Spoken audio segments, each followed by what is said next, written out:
네, 반갑습니다. 오늘은 206쪽입니다. 일단 이 세상에 태어난 모든 것은 죽음으로 돌아간다. 반드시 생명은 다할 때가 있다. 이루어진 것은 반드시 없어지고 모아진 것은 반드시 흩어지게 마련이다. 젊음은 오랫동안 지속되지 않고 주색은 병을 불러들인다. 고통의 수레바퀴는 끝없이 구르고 굴러서 쉬지 않는다이. 세상은 덧없는 것이므로 이 세상에 살고 있는 모든 존재에게 영원한 즐거움은 없다.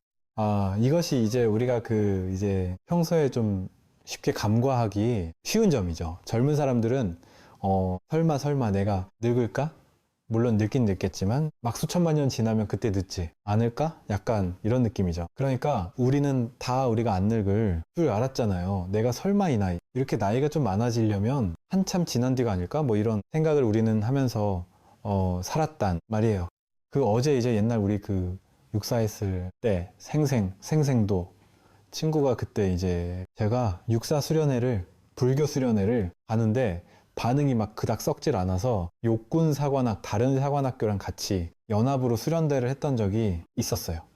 이제 수련대 중에 이런저런 프로그램을 하다가 이제 갑자기 이제 옆 사람하고 마주보고 이제 이렇게 같이 하는 이게 프로그램이 있었어요. 근데 그때 옆 사람하고 딱 마주쳤는데 막 빛이 나는 친구 하나가 있더라면서 그때 간호사관학교 스물 헐떡임 그 친구랑 눈이 맞아가지고 제가 그때 수련회 이후로 이 간호사관학교 육사 생도들이 몇몇 커플이 탄생했다 얘기 들었는데 그 친구가 그러더라고요. 중간에 다 깨지고 결혼에 꼴이 난 사람은 저밖에 없습니다. 그러면서 이제 애를 데리고 왔더라고요. 근데 이제 그 친구 얘기를 들어보니까 그게 그닥 오래된 일이 아니더라고요. 그때 제가 육사 있을 때가 그렇게 오래전 일이 아니더라고요. 근데 그 친구가 기억하는 저는 그때만 해도 이제 되게 젊은 청춘이었던 거죠. 저도 그때 뭐 되게 젊었었을 때였고, 근데 불과 몇 년이 아닌데도 불구하고 그 사이에 정말 많은 일들이 일어나고, 그 친구도 그냥 생도였는데 많은 부대를 다니다가 또 이제 뭐 직관도 하고 이러고 있고, 그래서 그 친구도 마찬가지인 거예요. 제가 이렇게 가만히 시간이 조금씩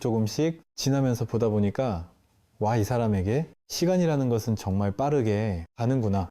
젊었을 때는 이게 본인이 20대들은 자기는 언제나 20대 거라고 생각을 하고 살기 쉽잖아요. 근데 이게 흑후가다라는 것을 사람들은 평소에 전혀 인식하지 못하고 살다가 어느 날 이제 몸이 아프거나 주름살이 생기거나 뭐 이런저런 몸이 아파지거나 이런 것들을 보면서 야, 이거 나도 이제 조금씩 늙어가는구나. 이제 그때도 이제 꺾어지겠죠. 아마 지금 우리쯤 되는 사람들도 나는 그래도 아직은 젊지 이제 이러면 보면서 우린 다 살고 있잖아요. 한 80, 90된 이제 어르신들을 뵈려면 뭐 1000년, 만년 지나서 저렇게 되겠지? 이렇게 생각하잖아요. 그런데 이러다가 5년, 10년, 10년쯤 지난 어느 날 갑자기 안 들릴 수도 있어요, 본문이. 그런 분들을 뵀거든요. 한숨전. 이렇게까지 빨리 이게 귀가 안 들릴 거라고 생각을 못 했어요. 그래서 와, 내가 법문을 못 들을 줄이 생각도 못 했다고 하면서 그럼 책을 읽으면 되잖아요 하고 저도 바보 같은 질문을 했더니 스님, 그건 벌써 이미 과거에 끝난 일이고요. 눈은 먼저가 갔기 때문에 이미 그러니까 이게 방법이 없는 거예요. 이제는 그러니까 참이 삶이라는 것이 그렇게 오래 지속될 것 같지만 우리 몸만 빨리 늙어가는 것이 아니라 이 세상에 나에게 왔던 모든 것들은 너무 빨리 사라져버리죠. 그리고 그것이 안 사라질 것 같은 생각으로 그렇게 주는 거거든요. 내 인생이. 지금까지 어릴 때부터 지금까지 좋은 부모님 밑에서 그냥 풍족하게 잘 살아왔다. 그리고 나도 취직하고 살면서 그냥 뭐 잘 살아왔다. 언제 없이 살아왔다. 그러면은 그 정도의 경제력이나 풍족함을 나라고 생각해요. 나는 원래 그런 사람 이렇게 생각한다. 말이죠. 근데 요즘은 어떤가 모르겠는데 요즘도 종종 계시는데요. 옛날 같은 경우는 그냥 회사 확 망해 가지고 정말 완전히 갑자기 하루 아침에 이렇게 막 왔는 분들도 많았고 요즘 시대는 안 그럴 것 같은데도 불구하고 지금 시대에도 진짜 몇천 원이 없어가지고 몇만 원이 없어가지고 정말 힘들어하는 분들이 계시더라고요. 그래서 그런 어떤 그들이 우리는 고정된 나가 있는 것 같지만 나를 이렇게 둘러싸고 있는 모든 것들, 그러니까 나의 경제력, 나의 뭐 지식, 또 나의 명성, 뭐 이런 모든 것들은 내가 아니죠. 그냥 아주 좋게, 아주 운이 좋았던 거죠. 이번 생은 아주 운이 좋게 한국이라는 잘 살는 나라에 또 예를 들어 윤회를 생각해 봤을 때 옛날에 제가 선님이 이런 얘기를 했어요. 윤회는 시간적으로 과거에서 미래로 하는 게 윤회가 아니다. 뭐 이런 식의 뭐 방편으로 이렇게 이런 식의 얘기를 했는데 그 말 뜻이 뭐냐면은 그런 윤회하는 시간이라는 게 따로 없어요. 그래서 이 우리 시간이라는 걸 당연시 하고 있다 보니까 과거에서 미래로 계속 윤회하지라고 생각하지만 그런 시간이 이제 있던 게 아니거든요. 그런 차원에서는 우리가 태어나 보니까 정말 운이 좋았던 거지. 지금 같이 이렇게 살고 있는 것은 이렇게 공부하기 좋은 시대, 살기 좋은 시대, 먹고 사는데 큰 문제 없는 시대. 이거는 진짜 놀라운 시대를 살고 있는 거지. 이런 시대에 태어나는 게 인류 역사를 스쳐간 얼마나 많은 사람들이 있었겠어요. 지금 현재만 80억인데 얼마나 많은 사람들이 그렇게 왔다가 갔겠어요. 근데 그들이 그 많은 가운데 지금 이런 조건 속에 태어났다라는 건 정말 우리는 너무나도 운이 좋았던 케이스인 거예요. 너무나도 독특하고 특별한 케이스인 거예요. 경전에 제가 말씀드렸잖아. 경전에 항상 나오는 마리 수행자들은 항상 그걸 발언하는 거죠. 헛소리 내가 다음 생에 언젠가 태어나면 부처님이 계시는 곳에 태어나길 바랍니다. 부처님 불법이 살아있는 그런 시대에 태어나길 바랍니다. 그런데 아무리 발언을 해도 태어나보면 부처님 이미 떠난 시대, 태어나보면 불법이 쇠퇴한 시대 그런 시대밖에 없었던 거죠. 이제 그동안의 역사 속에서는 거의 그러다 보니까 오죽개선 수행자들이 그런 발언을 하겠어요? 그런데 이런 모든 조건이 갖춰진 시대에 이렇게 딱 맞춰서 우리가 이렇게 태어날 수 있다라는 것은 우리는 지금 갓난애기 때부터 지금까지 이 시대를 그냥 살고 있으니까 모르는 거죠. 모르니까 헬손이니 뭐 이런 말도 안 되는 소리는 하고 사는 거예요. 아, 이렇게 행복한 시대를 헬조선이라고 하면 도대체 조선시대 땐 좋았습니까? 고려시대 땐 좋았습니까? 삼국 좋았습니까? 아, 남자들이 툭 하면 전쟁터에 끌려나가 갖고 뭐 이러지 않았겠어요? 어지간하면. 그럼 이렇게 좋은 시대를 이게 안 좋은 시대라고 생각하면 도대체 이게 이제 분별심의 구조거든요. 이 분별심은 항상 지금 다른 사람과 자꾸 비교하는 거예요. 그리고 지금이 너무 당연하게 생각하는 거예요. 이 행복함, 이 정말 풍요로움, 이것을 너무 당연하게 생각하는 거예요. 우리가 마치 내가 열몇 평 집에 살다가 내가 30평 꿈에 그리던 30평에 이사가 얼마나 좋을까 하다가 다 이사 갔을 때 엄청 기쁘겠지만 그게 뭐 며칠 가겠어요? 얼마 가겠습니까? 그러다가 한 일주일 한 달 막 너무 신났는데 어느 날 옆집 사는 친구가 옆 동네 사는 친구가 우리 집에 놀러 와라 해서 그 집에 놀러 갔더니만 나는 내 집이 30평 막 제일 좋은 데 줄 알았는데 옆집에 놀러 갔다 왔더니 막 신축 아파트에 40평 아파트에 막 화려한 인테리어를 막 비싸게 주고 이렇게 이게 사진보다 보니까 막 한강이 이 막 통유리로 막 보이는 그런 집이 있다고만요. 막 그런 집을 보고 왔다 그러면 그 행복감이 순식간 사라지겠죠. 내가 그동안 누리던 한 달 동안의 행복감은 어디 갔지? 사라진단 말이야. 그 행복감이 놀랍지 않나요? 이렇게 우리의 행복이 너무나도 단순하게 없어질 수 있다라는 사실 내가 꿈에 그리던 그 행복을 이미 얻었는데 그것이 단순한 비교라는 한 생각을 통해서 순식간에 날아갈 수 있다라는 이 정도겠어요. 내가 지금 행복이라고 생각하고 살았는데 자기 친구들 만나고 왔더니 친구들이 자기 남편 얘기를 막 하는데 가만히 들어보니까 내 남편이 돈도 제일 못 벌고 뭐 잘난 것도 없고 나한테 잘해주는 줄 알았더니 이건 잘해주는 축에도 못 끼는 거고 뭐 예를 들어 그러면 이렇게 생각한단 말이야. 나는 정말 남편도 잘 만나고 자식들도 참 행복하고 부모님도 조이만 하면 좋고 왜냐면 사람들은 보통 이제 만족하는 사람들은 그러거든요. 이렇게 본인의 삶은 힘든데도 불구하고 난 이만하면 행복해요 라고 얘기하거든요.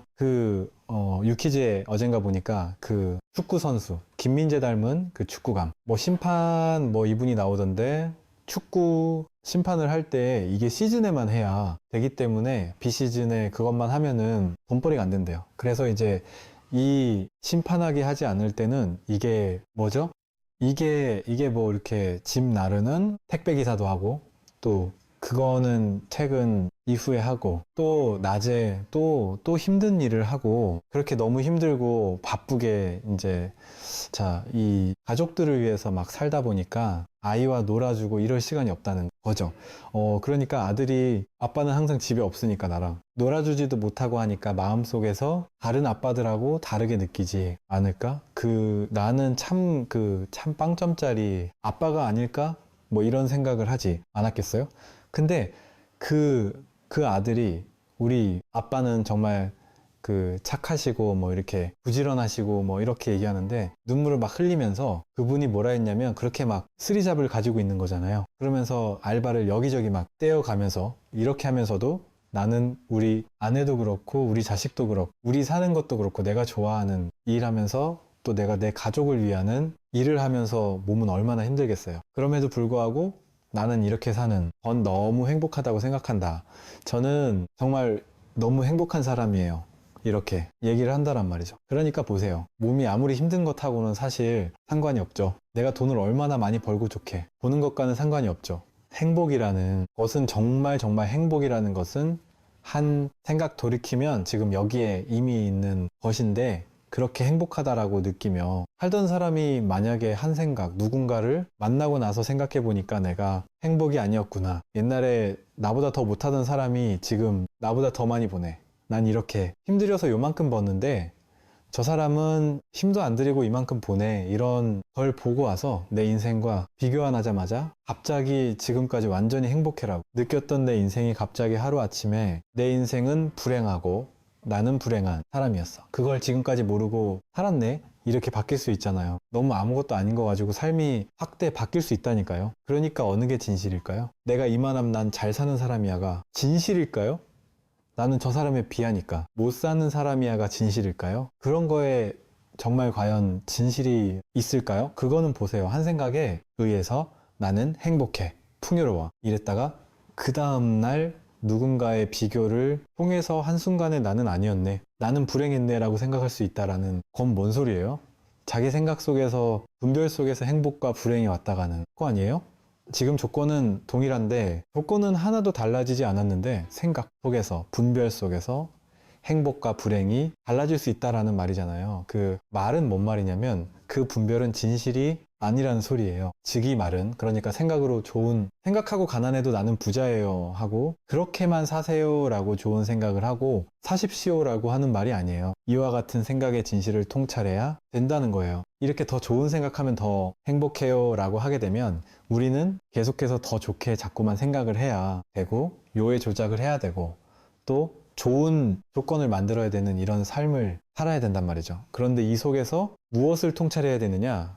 내가 풍요롭다, 행복하다 하는 것도 생각이었고 내가 불행하다, 가난하다 하는 것도 생각이었구나. 그러면 이게 뭔 말일 것 같으냐면 예를 들어 자기 재산이 예를 들어 100만 원 있던 사람이 풍요롭다 생각했는데 1000만 원을 보고 나서는 가난하구나 느꼈잖아요. 그럴 수 있잖아요. 그런데 또 나는 1000만 원을 버는 사람이었는데 1억을 버는 사람을 보고 나서 갑자기 난 비참했네 이럴 수 있잖아요. 그죠? 근데 또 1억을 벌던 사람이 갑자기 주변에 10억을 버는 사람을 보고서는 나는 가난했네 라고 생각할 수 있잖아요. 계속 되잖아요. 위로도 아래도 계속 되잖아요. 고정된 정해진 게 없다는 거예요. 이게 다 생각입니다. 모양으로 이제 자기가 나는 행복해, 나는 풍요로라는 생각, 내가 생각으로 만들어 놓은 사항이에요. 비교를 통해서 상대적으로 내가 모양으로 딱 사진 찍어 놓은 거예요. 삶에서 요런 장면들을 보고서 나는 행복했네 이렇게 느끼는 거예요. 근데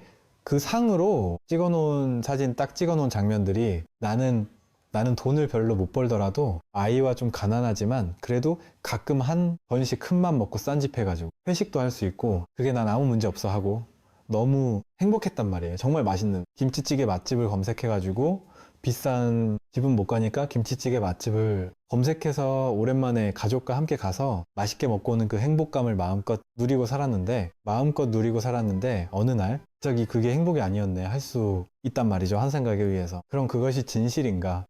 정말 원신들이나 아프리카 밀림에 사는 사람들이는 사람들이라면 무엇이 행복이겠냐 말이에요. 그냥 집에 완벽하게 무슨 벌레 못 놓게 차단된 집, 그게 행복이 아니죠. 그런 집이 대충 그냥 비나 할 수 있게 대충 지어놓은 집에 살더라도 행복할 수 있단 말이에요. 그게 풍요로울 수 있단 말이죠. 왜? 남들은 그런 집도 없는데 나는 그래도 통나무로 진 집이라도 하나 있으면 그 마을에서는 막 엄청난 풍요일 거 아니에요. 그럼 본인은 마음속에 어떻겠어요?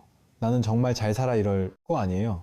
나는 정말 잘 살아. 부유한 마음으로 평생을 살아가겠죠. 그러니까 이것처럼 우리가 느끼는 모든 생각은 다 생각일 뿐이에요. 상으로 내가 사진 찍어 놓은 걸 뿐이에요. 그래서 그것은 실제가 아닙니다. 진실이 아닙니다. 그래서 나는 이런 사람이야. 나는 부자야. 나는 가난해.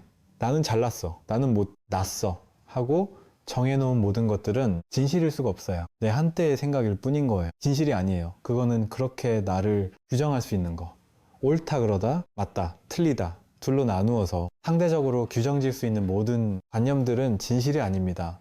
있는 그대로 본 것이 아닙니다. 있는 그대로를 자기 식대로 왜곡해서 본 것 뿐이죠. 그렇게 보게 되면 우리는 죽을 때까지 어리석은 망상과 괴로움 속에 사로잡힌 채만 살아야 되고, 또 이 분별, 망상에 사로잡힌 채 무엇을 행복인 줄 알고 분별을 통해서 비교를 행복인 줄 알고 죽을 때까지 남들보다 비교 우위를 점유하는 것을 삶의 목표로 달려가야 됩니다. 근데 그 비교 우위가 얼마나 대상이 많아요. 돈으로 비교 우위를 저 사람보다 내가 더 점유했어도 우리는 마땅히 그 사람을 질투할 수 있어요. 아니 학생들이 그런다고요. 돈도 많고 잘난 사람이 질투하는, 사람이 나보다 더 돈 많은 사람, 이런 사람 질투 안 한대요. 나보다 가진 것도 없고 잘난 것 하나도 없는데 너무 밝고 막 그냥 즐겁고 행복하게 보이면 막 너무 짜증이 난다는 거죠. 쟤는 나보다 돈도 없는데 뭐 잘난 것도 없는데 왜 저러지? 그런데다가 걔가 인물이 좋아서 자기가 좋아하는 사람들이 다 걔를 좋아해 보세요. 그 얼마나 질순하겠어요. 즉 돈이라는, 비교해서 내가 우위를 점하더라도 끝이 아닌 거예요. 아무리 내가 그 비교 속에서는 아무리 엄청난 걸 얻어도 마음은 항상 궁핍해요.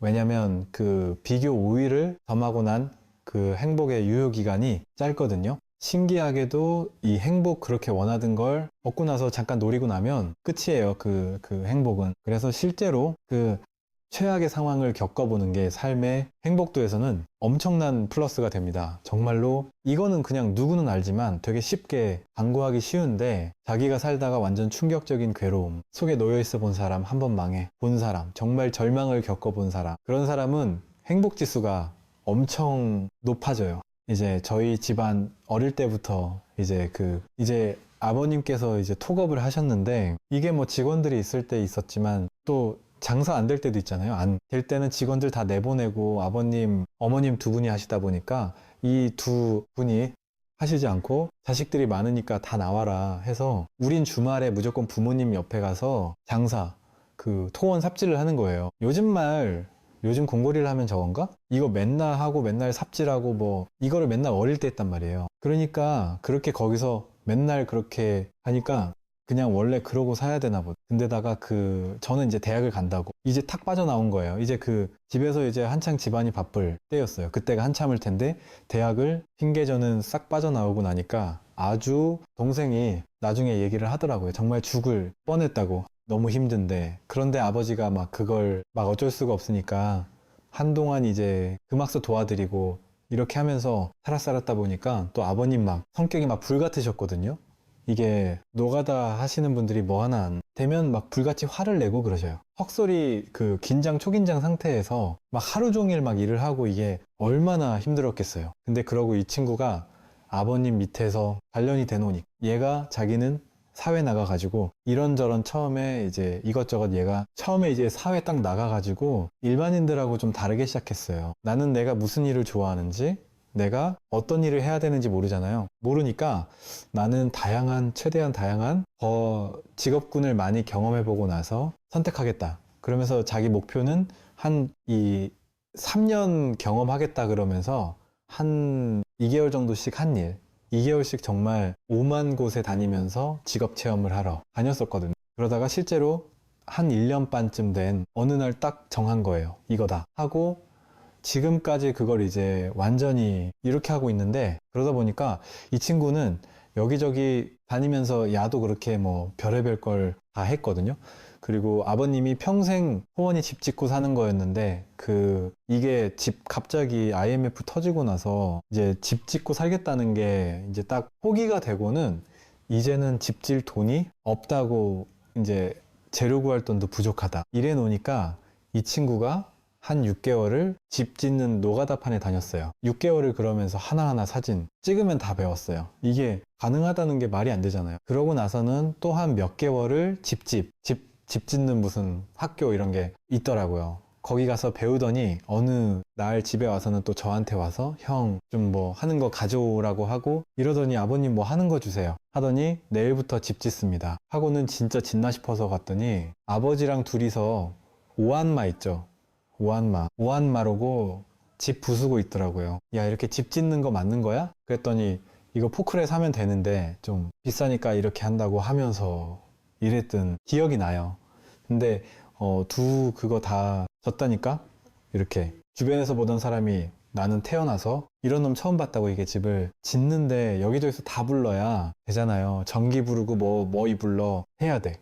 하나하나 전부 다 지 혼자 다 해가지고 집 짓는 사람은 내가 태어나 처음 봤다고 이렇게 완전 몸으로 막 부딪혀서 배웠단 말이죠. 그러니까 자기가 분야하는 그 분야에서도 저 밑에서 힘든 것도 다 해보고 또 막 밤에는 진짜 온갖 그 찾아서 연구하고 공부하고 막 모든 논문 다 뒤지고 하면서 공부를 했거든요. 그러니까 이게 저 뭐 실무에서부터 다 할 줄 아는데 그게 어디서 왔느냐 봤더니 이 친구 하는 말이 그거예요. 아버지 밑에서 몇 년을 살아볼 정도의 근기면이 세상 어디 나가서 못할 게 없다. 그때처럼 힘들었던 것은 어디도 없었다. 그런데 그게 지금까지도 너무나 자신의 삶에 아주 큰 뭐랄까 이렇게 아무리 힘들어도 힘들지가 않다는 거예요. 어디 가도 이 세상 어딜 가도 어떤 일을 해도 힘든 게 없다는 거예요. 근데 그게 그때는 그래도 힘들었지만 자기 위안 했거든요. 근데 그게 정말 제가 이제 이게 요즘에 이렇게 공부를 해보니까 인간의 어떤 사람이 느끼는 행복감이라는 건 어디서 나오는 행복감이냐면 난 행복해라고 할 때 그 행복해라는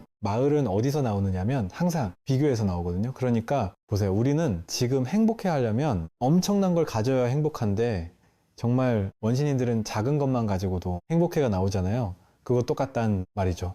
즉 우리는 그래서 어린 아이들이나 나도 그렇고 우리도 그렇고 아주 힘든 일을 해보는 거 크게 한번 뭐 망해 보는 거 크게 한번 힘들어 보는 것 자체가 정말 삶에 도움이 되는 거죠. 정말. 근데 그걸 경험해보지 않은 사람은 그 행복의 맛이 아주 작은 거예요. 충분히 행복한데도 그 사람은 행복하지 않은 거예요. 왜? 괴로움을 경험해. 보지 못하니까 그 상대적인 행복이 훨씬 작게 느껴지는 거예요. 괴로움을 크게 경험해 본 사람은 작은 행복도 크게 행복이 느껴진단 말이죠. 그래서 이제 항상 승승장구하거나 어릴 때 자식들이 항상 부모님이 막 다 챙겨주면서 막 너무 좋은 조건, 소개만 잘하는 것은 한숨. 그 아이를 진짜 단단하게 만들지 못하는 결과를 가져올 수 있는 것이죠. 왜냐면 그게 그 행복의 뭐랄까 그 요건이거든요. 우리 마음에서 느끼는 행복이라는 것에 가진 어떤 모습이거든요. 그래서 우리가 큰 어떤 그 괴로움을 겪어보고 삶에 힘든 걸 겪어보고 그게 전혀 일이 아닌 거예요. 그랬을 때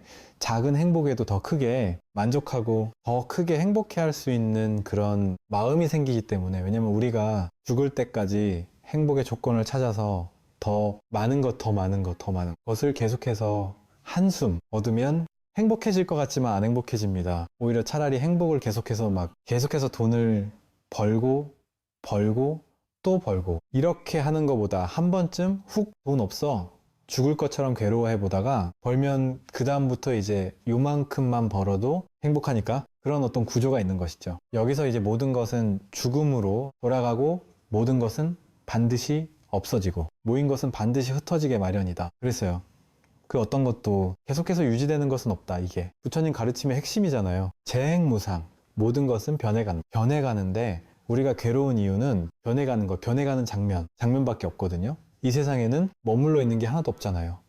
간다라는 것은 우리 몸의 세포가 항상 변하잖아요. 나는 계속 변해가는 거예요.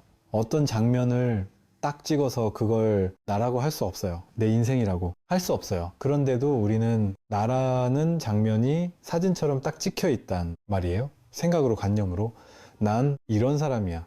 난 저런 사람이야 하고 인생에서 여러 아주 인상적인 장면들을 이렇게 사진 딱딱 찍어서 그걸 나라고 여기는 그거 고정된 거예요. 그래서 그때 이미 지나간 그것을 나라고 여겨요. 그때 내가 좀만 더 잘했으면은 그때 내가 좀만 더 열심히 공부했으면 뭐 그때 내가 뭐 좀 딴 사람을 만났으면 뭐 그때 하면서 그 장면들을 자꾸 떠올리면서 생각을 하는데, 그게 어리석음인 이유는 뭐겠어요? 그 장면은 진실하지 않습니다. 그 장면은 이미 재행무상으로 지나갔고, 지나간 것은 있는 건가요? 없는 것이고, 그것은 두 번 다시 오지 않는 겁니다. 우리 인생에 없어. 끝. 뒤엔드. 완전 끝나버린 겁니다. 그것은 그 어떤 걸로도 다시 올 수 없는 거예요. 그리고 그때 그 장면이 행복했니? 불행했니? 하는 것도 그때의 그 순간을 내 식대로 해석한 장면 사진이거든요. 그 장면이 다른 사람에게는 아주 행복한 모습으로 사진 찍혀 있는 사람도 있을 거예요. 근데 그 장면이 나에게 해석한 모습으로 왜곡된 사진만 우리는 가슴 안에 탁탁 찍어 놓고 있는 다음에, 그 왜곡된 사진, 그 나를 진짜 자기라고 믿고 있는 거예요. 그런데 그 모든 나는 이런 사람이야 하고 나를 규정하고 있던 그 모든 이미지, 개념, 상들, 분별들, 그 모든 것들은 이미 지나갔잖아요. 지나간 것은 실제냐 말이에요. 부처님 말씀의 핵심이 이거예요. 삼법인 부처님이 버블 도장을 꽝 찍어서, 이거는 도장을 찍는다는 건 여러분 집 살 때 도장을 찍어야 내게 되잖아. 그때부터. 그처럼 도장을 찍는다라는 건 부처를 증명한다라는 거거든요. 삼법인이라는 범법을 증거한다는 거예요. 오죽했으면 법인이라 그랬어요. 도장인자를 썼단 말이에요.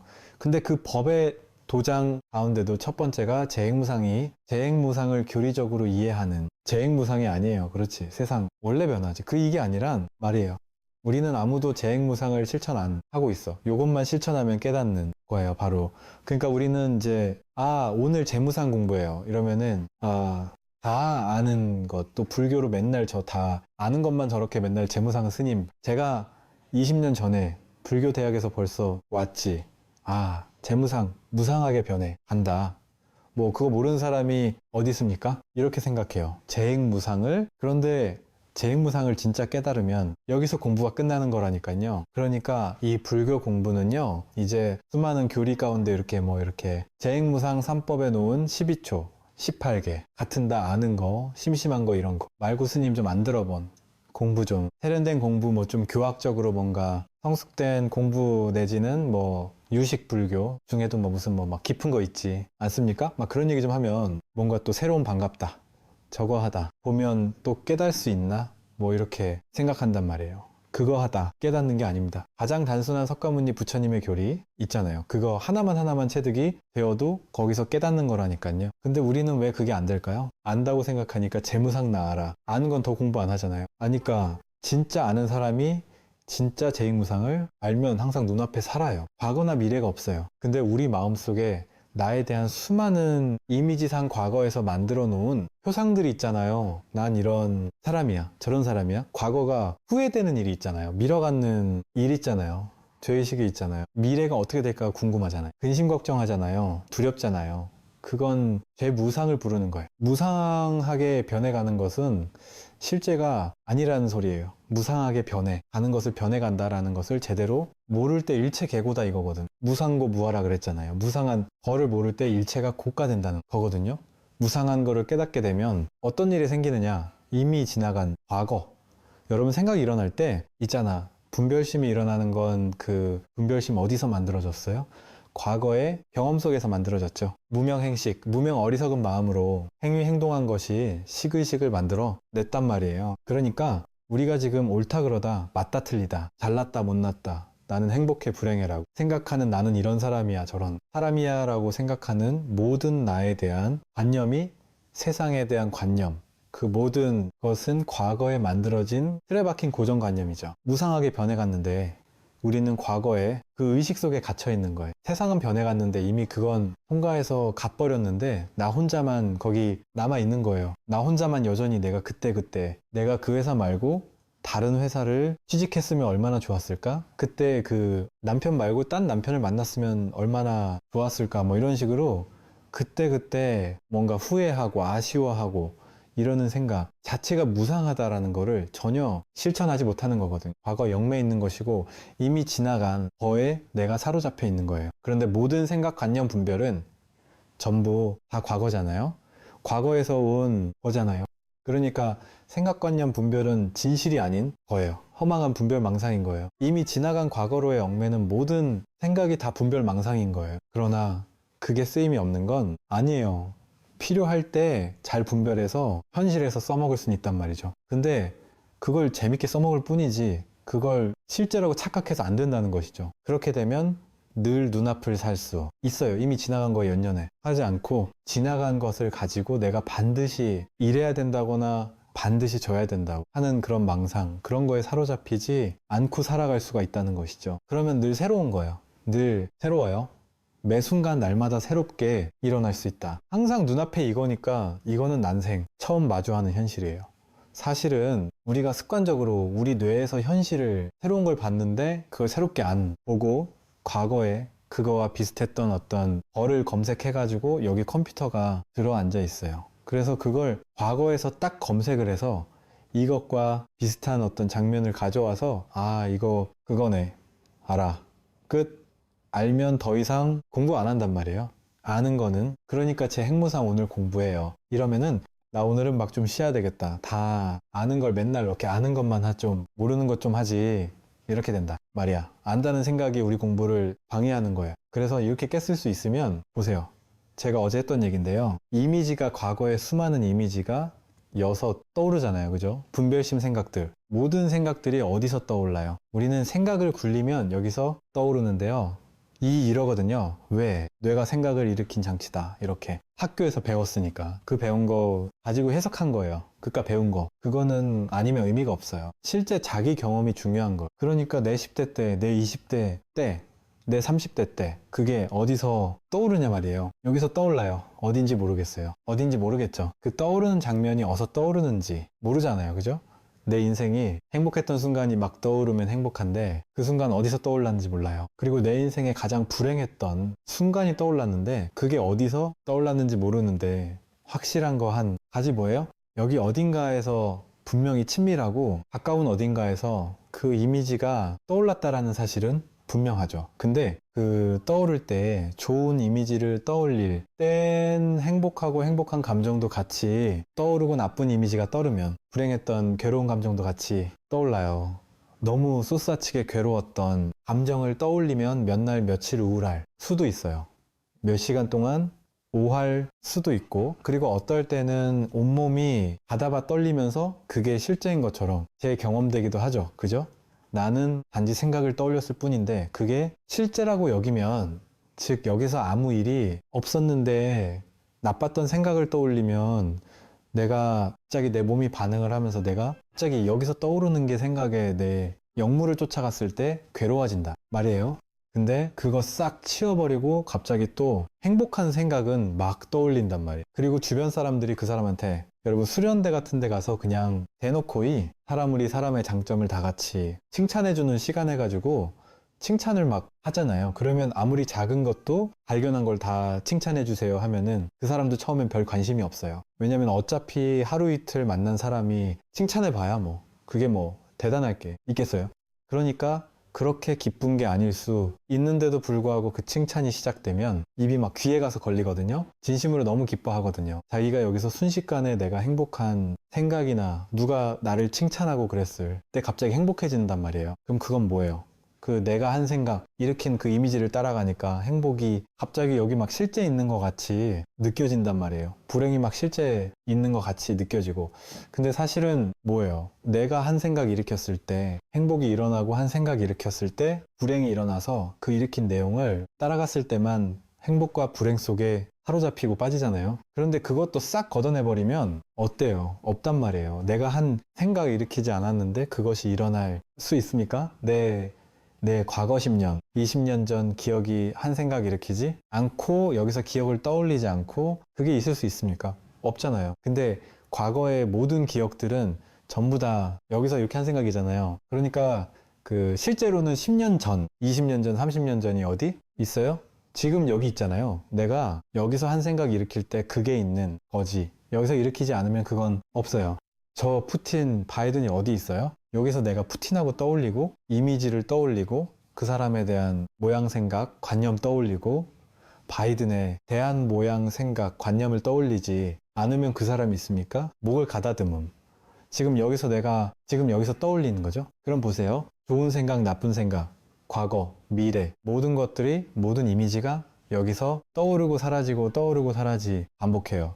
근데 우리는 지금까지 떠오르고 사라지는 그 내용물 모양, 이거에만 쫓아다녔죠. 이거면 쫓아다니라고 좋았다 나빴다, 좋았다 나빴다, 울고 웃으면 살았잖아요. 근데 그 내용물은 진실한 거냐 말이에요. 그 내용물은 왔다 가는 거잖아요. 무상하게 변해 가는 거잖아요. 그리고 여기서 떠오르는 이미지일 뿐이잖아. 상일 뿐이잖아요. 여기서 떠오르는, 그러면 그게 여기 있는 건데, 여기서 지금 떠올린 건데 그게 진실합니까? 그 이미지로만 떠오르잖아. 상으로만 떠오르잖아요. 그 상, 여러분, 배고픈 사람이 맛있는 밥 한 끼 먹고 싶다 하고 상상하면 배부르지 않잖아요. 상상은 분명히 여기 일어났는데 그건 나한테 아무 의미가 없어요. 나를 전혀 배부르게 하지 못해요. 그건 이미지, 개념이니까, 상이니까. 여러분 10대 때 20대 때 막 화려했던 젊은 시절, 그때 그 많은 사람의 나를 쫓아다녔는데 하는 그 화려했던 젊은 시절을 떠올린들, 그 지금 의미가 있습니까? 그건 아무 의미가 없어. 실제가 아니란 말이에요. 아무 의미가 없고 아무 개념이 실제가 아니에요. 실상이 아닙니다. 그 어떤 것도. 근데 우리는 그 허상의 모양이 여기서 계속 떠오르고 있는데, 그러면 가만히 보세요. 여기 바탕에서 그 이미지가 계속 왔다 가고 왔다 가잖아요. 우리 인생 전체가 왔다 가잖아요. 여기서 인류 역사가 여기서 왔다 가잖아요. 자기에게서 왔다 가잖아요. 그러니까 온 우주 전체를, 자기를 빼고 그걸 얘기할 수 있습니까? 여기서 왔다 가는 거잖아요. 그러니까 인류 역사가 실제 있습니까? 이 자기를 빼고 그게 일어날 수 있어요. 다 여기 이 일이잖아요. 근데 실제 여기는 무슨 일이 있습니까? 한 생각 일으켰을 때 막 괴로웠다가 한 생각 일으켰을 때 즐거웠다가 하는 거잖아요. 그럼 그 한 생각 일으키지 않으면 지금 뭐가 있어요? 그냥 텅 빈 바탕일 뿐이잖아요. 아무것도 없습니다. 근데 우리는 여전히 그 모양에 뭔가 있는 줄 알고 그 모양을 쫓아다니면서 울고 웃는단 말이에요. 그러면 이제 보세요. 과거든 미래든 생각이든 관념이든 상이든 모든 것이 모양이었어요. 이미지 개념이었어요. 여서 일으켰다, 생각해, 떠올랐다, 사라지는 모습이었어요. 모양이었어요. 그건 진실하지 않다. 그럼 뭐가 진실할까요? 행복했던 순간이 떠올랐을 때 나는 행복한 줄 알았고, 그게 떠나갔을 때 떠나간 줄 알았고, 지금 즐거움을 떠올리고 그 즐거움 떠올린 게 사라진 줄 아는 놈, 행복이 갑자기 떠올라지고 그게 사라진 줄 아는 놈, 그 놈은 여기서 늘 모든 걸 쌓아올리잖아요. 행복도 쌓아올리고 불행도 쌓아올리고 과거도 쌓아올리고 미래도 쌓아올리고. 여기서 시작되지 않아요. 삶 전체가 여기서 시작되지 않아요. 이 자리가 첫 번째 자리 아닙니까? 근데 이 첫 번째 자리는 모양이 없죠. 어딘지 위치를 찾을 수 없어요. 그런데 신기하게 있긴 있죠. 없진 않잖아요. 여기서 모든 게 다 일어나잖아요. 이게 첫 번째 자리예요. 이 모양도 없고 크기도 없고 만질 수도 없고 알 수도 없고 뭐라고 말할 수도 없는, 그런데 명백하게 삶 전체가 여기서 왔다 간단 말이에요. 여기서 왔다 가는 삶의 내용물은 생사법이에요. 생멸법, 생겨나고 사라지는 것들. 10년 전의 기억, 행복했던 기억 생겨나고 사라지잖아요. 여기서 떠올릴 때 내가 미래의 아픔 어쩌지? 병들면 어쩌지? 하는 괴로움, 지금 여기서 일어났다 사라질 뿐이잖아요. 나는 행복한 사람이야. 여기서 사라지는 생각이지 실제 행복이 있습니까? 나는 생각해보니까 나는 불행한 사람이었네. 그것도 여기서 일어난 생각이잖아요. 그 생각은 진실하지 않죠. 어제까지 나는 행복한 줄 알았는데 다른 사람 보고 와서 오늘 갑자기 나는 불행한 사람이었냐 하고 판단했어요. 그러면 뭐가 진실한 거예요? 여기서 어제까지는 행복했네가 올라왔다가 행복했네 하는 이미지가 올라왔었고, 오늘은 갑자기 아니네, 나 불행한 사람이 내가 올라온 거 아니에요. 그럼 행복이 진실입니까? 불행이 진실입니까? 그건 전부 다 여기서 떠오른 이미지 상이잖아요. 이 눈앞에서 떠오른 이미지 모양이고 상이잖아요. 근데 우리는 그 모양을 더 좋게 만들기 위해서 기를 쓰고 사는 사람들이죠. 그거 가르치잖아요. 세상에서는 내가 마음을 바꿔 먹어, 그럼 행복해질 거야. 너보다 잘난 사람 말고 못난 사람하고 비교하면 네가 얼마나 행복하겠어? 이런 거 가르친다 말이야. 세상에서는. 왜? 모양의 세계가 중요한 줄 아니. 근데 불교에서는 뭘 가르쳐요? 범소유상, 계시 허망. 상에 있는 바 모든 거는 허망하다. 여기서 떠오른 이미지상. 이게 여기서 그때 행복했던 시절이 떠오르고 불행했던 시절이 떠오르는 그 이미지 모양상, 그걸 상이라고 한 거예요. 건강경에서. 그 범소의 상은 모든 있는 바 모든 상은 전부 다 허망하다. 약견 재상, 비상직견절리 만약에 상을 모든 상을 재상 모든 상을 비상상이 아니라 그건 허망하다라는 것을 깨닫기만 하면 직견 열례 이랬단 말이야. 곧바로 열례를 본다. 왜 열례를 봐요? 상이 떠오르고 사라지고 떠오르고 사라지는 이 모양만이 진실인 줄 알고 모양만 봤어요. 우리가 분별의 눈으로 모양만을 봤는데 이제는 모양을 안 보고 이 상이 허망하구나를 딱 깨닫고 보니까 모양이 드러난 여기를 본단 말이야. 여기를이 본바탕 마음이 드러난단 말이에요. 그러니까 그 굿장 열을 보는 거죠. 그래서 이걸 바다와 파도의 비유, 밀가루 반죽의 비유를 든단 말이에요. 밀가루 반죽 가지고 아름다운 사람을 만들든 멋생의 사람을 만들든 강아지를 만들든 사람을 만들든 부자를 만들든 가난한 사람을 만들든 전부 다 밀가루 아니에요. 그러니까 모양의 세계로 따라가면 나는 예쁘게 만드는 게 중요하겠지만 이게 모든 게 온천인지 밀가루인지 아는 사람에게는 잘난 사람, 못난 사람, 돈, 명예, 권력, 지위 다 똑같은 거 아니에요? 이 온 우주 전체가 밀가루 반죽으로 만들어졌단 말이야. 생각도 밀가루 반죽이고 관념도 밀가루 반죽이고 전부 다 하나의 밀가루 반죽이란 말이에요. 그러니까 우리는 이 밀가루 반죽의 모양을 쫓아다녔어요. 내가 10대 때는 예쁜 반죽이었는데 젊은 반죽이었는데 건강한 반죽이었는데 지금은 늙은 반죽으로 변했네. 근데 밀가루 반죽 입장에서선 뭔 상관이 있어요? 늙었든 젊었든 상관이 없단 말이에요. 이 번 바탕 모든 것이 오고 가느니 자리가 여기 있지 않아요? 여러분 그냥 되게 단순하게 여러분 윤석열 대통령 하면 이미지가 이렇게 떠오르죠. 푸틴하면 이미지가 이렇게 떠오르죠. 떠오른 건 100%죠? 안 떠올랐어요. 100% 떠올랐잖아요. 어디서 떠오르는지 모르죠. 떠오른 건 확실하죠. 떠올린 그 자리 지금은 사라졌죠. 어디로 갔을까요? 그 사라진 그 돌아간 그 자리 여기서 모든 게 나온단 말이에요. 여러분은 어디서 나올까요? 우리가 여기서 나와요. 이게 온 삼남상의 자궁과도 같은 것이다. 모든 것을 태어나게 한다. 그러니까 일체 유심절러 간 거예요. 이 텅 빈 바탕 이건 있는 것 같지도 않고 없는 것 같지도 않잖아요. 이 생각이 떠올리게 만드는 걸 보면 이놈이 작용을 하고 있으니까 이게 있긴 있네. 근데 이걸 보거나 들을 수 없잖아요. 그러니까 공하다 이렇게 표현한 거예요. 마음바탕 이런 표현을 한 거예요. 모든 것이 다 여기서 나오니까 이게 진실하죠. 이 진실한 이 바탕은 여러분 거랑 제 거 다를까요? 다를 수가 없어요. 이 하나의 바탕을 쓰고 있단 말이에요. 모두가 이 마음 하나를 쓰고 있단 말이에요. 이거는 언제 태어났을까요? 우리가 죽으면 이것도 죽을까요? 아니라니까. 이건 죽고 사는 게 아니에요. 이것은 언제 있었던 건지도 모르겠단 말이에요. 그러니까 노자는 하나님보다 먼저 있었던 것 같다. 이랬단 말이야. 이것을 여기서 모든 것이 나온 모태가 된단 말이에요. 불자, 부처님의 아들. 우리도 아들놈 놈자를 쓰나? 하나님의 아들 이러잖아요. 신의 아들. 이게 다 여기서 나왔어요. 마음에서 나왔어요. 이걸 마음이라고도 불러도 되고 부부처라고 불러도 되고 뭐라고 불러도 상관없어요. 전부 다 이거 하나뿐인 거예요. 사실은 진실은이 생겨난 모양들은 전부 다 여기서 왔다가 여기로 돌아가는 거잖아요. 왔다 가는 걸 뿐이죠. 전부 다. 그래서 왔다 가는 거는 여러분 이미지도 왔다 가죠. 생각도 왔다 가죠. 물질도 왔다 가죠. 색수상 행식이 다 왔다 가잖아요. 색물질 왔다 가죠. 느낌 왔다 가죠. 생각 왔다 가죠. 의지 왔다 가죠. 의식 왔다 가죠. 근데 그 모든 걸 왔다가 하느니 본바탕의 자리 이거는 불생불멸법이다 이런단 말이에요. 반야신경에서 말하듯이 제법 공상 제법 실상 이런단 말이에요. 이것은 불생불멸생하지도 않고 멸하지도 않아요. 불구정 때 수가 없어요. 더러울 수도 없고 깨끗할 수도 없어요. 부중불감 늘어나거나 줄어드는 것 아니에요. 절반에서 청정하다 이런 표현을 쓰잖아요. 자성청정심 그러잖아요. 청정한 스님 이러잖아요. 청정비고 이러잖아요. 그 청정이 계율을 잘기 지켜야 청정하거나 머리 깎아야 청정하거나 그게 아니에요. 그거는 방편으로 말하는 거고 본래 청정하잖아. 이 자리는 여기서 푸틴도 나오고 부처님도 나온단 말이에요. 여기서 이 자리는 뭐가 나오더니 자리는 청정하단 말이에요. 근데 이 자리 특징은 텅벽 공한 것 같은데 모든 게 여기서 나와. 모든 게 여기서 나왔다는 거 우린 다 알아요. 이걸 다 비추고 있잖아요. 여기서 비추고 있잖아요. 여러분이 분별을 하지 않아도 여기서 보고 있어요. 여러분 지금 보고 있잖아요. 뭐가 보냐 말이에요. 이 보는 이게 부처라니까. 내가 저것을 본다는 분별심이고 이 나도 없고 저것도 없고 본다라는 분별. 의식도 없는 이 봄 하나 이 본다라는 이거 하나 이렇게 보는 걸로 비추고 있잖아요. 이 마음이 비추는 자리에서는 여러분 거울이 나쁜 것도 비치고 좋은 것도 비치지만 인상을 쓰지 않듯이 그냥 비출 뿐이듯이 우리가 우리에게 그런 비춤이 있잖아요. 우리가 뭐 어떤 건 좋고 어떤 건 나빠라고 분별은 하지만 분별하기 전에 그냥 보는 마음 없어요?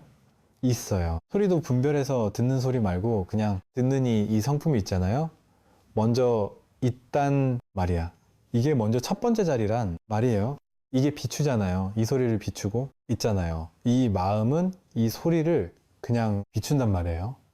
이 첫 번째 자리에 마음이 이 소리를 비추고 있어요. 그러고 나서 우리는 곧장 두 번째 자리 떨어져서 생각을 가지고 그 소리를 해석하는 거예요. 느낀 감정, 맛본 거, 냄새 맡는 거, 감청 느끼는 거 전부 다 비추잖아요. 생각도 비추고 생각 일어났다. 그걸 내가 알고 있잖아요. 비추고 있잖아요.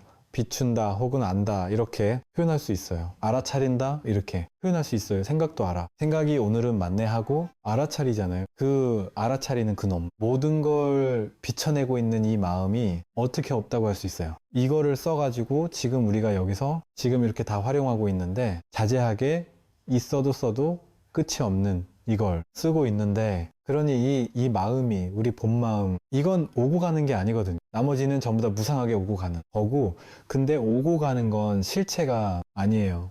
인연 따라 생겨나고 사라지는 거니까.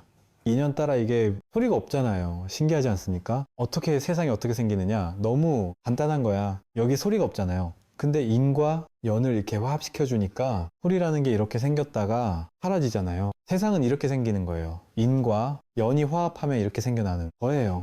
내가 분노도 인연이 화합하면 분노가 올라오잖아요. 그랬다. 또 지나가면 사라지잖아요. 이 마음 바탕이 텅겨 있으니까 분노하다가도 갑자기 어리 여기서 딴데 갔는데 누가 나 칭찬을 막 하면 갑자기 행복하다니까요. 왜? 본바탕은 오염되는 게 없으니까 인연 따라 계속 색깔을 바꾸는 거예요. 이 스크린이 텅 있으니까 이 장면이 나오면 갑자기 그 장면을 그대로 비추다가 다른 장면이 나오면 다른 장면을 또 그대로 비추잖아요. 자기를 고집하지 않고 이 마음 바탕 마음자리 요것만 오염이 안 돼 있고 텅 있어서 어디도 물들 수 없어서 여러분 업이 이 마음을 물들 수 없다니까요. 분별의 애고만 물들일 수 있는 거예요. 분별을 잘하는 허망한 상만 물들일 수 있는 것이지 이 본 마음은 물들일 수가 없습니다. 그게 우리의 진실이죠. 그런데도 불구하고 우리는 이 진짜 백이는 한 번도 생각해 보지도 못하고 상상해 보지도 못하고 한번 마주해 보지도 못하고 만나보지도 못늘 만나면서 만나지 못하는 이게 얼마나 억울한 거예요.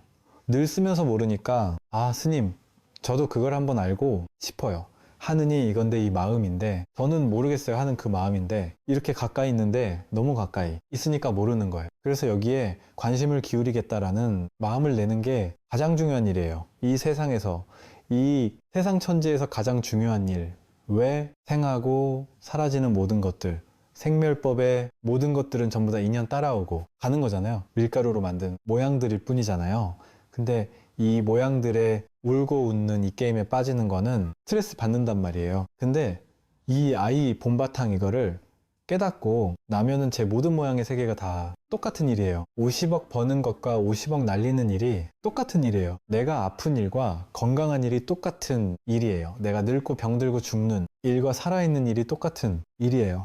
부처와 마른 똥막대기가 다르지 않은 일이에요. 뭐 대평등이에요. 모두가 하나이니 텅 빈 이것뿐이란 말이에요. 모든 게 다 있는데 없단 말이에요. 이 진실을 관심을 기울이고 이 관심이에요. 관심, 깊은 관심, 진짜 관심. 나 시간 나면 한번 들어보고 시간 안 나면 뭐 또 뭐 할 거 하다가 뭐 나중에 뭐 하지요. 이런 정도의 관심도 나쁘진 않아요. 관심 없는 것보다는. 왜냐면 아예 관심 없는 사람이 얼마나 많아요. 나쁘지 않은데 이제 계속 공부를 하다 보면 이 진짜 찐 관심이 생기게 돼요. 그러면 내 인생에 이게 제일 중요한 거예요. 이게 제일이 맛은 없지만 무이지만 이게 제일 귀한 겉한산 아무리 먹어봐야 소금물 아무리 먹어봐야 이 사실은 진짜 맹물 이거 안 먹으면 안 되거든. 모든 현상은 꿈과 같고 바람과 같아서 진실하지 못하다 이렇게 말하고 있죠. 모든 현상 눈에 드러나는 모든 현상 이건 꿈과 같아서 바람 같아서 그냥 인연 따라 후 갔다가는 거예요. 어젯밤 꿈이 있었지만 그때는 막 심각하게 울고 웃었지만 꿈에서 깨고 나니까 그건 아무것도 아니잖아요. 진실이 아니잖아요. 실제 있는 것 같았는데 진실이 아닌데 이게 명백하게 매일 밤 증명되고 있잖아요. 명백하게 진짜 같았던 것이 어젯밤 꿈에 그 속에 있을 때는 명백하게 진짜 같았잖아요. 나도 세상도 이 세상 속에 일어나는 모든 일들이 명백하게 진짜 같았잖아요. 그래서 명백하게 진짜로 괴로웠고 진짜로 행복했잖아요. 어젯밤 꿈에서는 좋은 거 막 더 집착하고 있었고 싫은 거는 없애고 싶었잖아요. 그 나쁜 놈 그 놈 막 싸워 이기고 싶었잖아요. 어젯밤에 꿈에서는. 근데 그 생생하게 진짜 같은 모든 것들이 꿈을 딱 깨자마자 너무나도 명쾌하게 진짜가 아니잖아. 너무도 명쾌하게 있는 게 아니잖아요. 너무도 명쾌하게 싸울 필요가 없잖아요.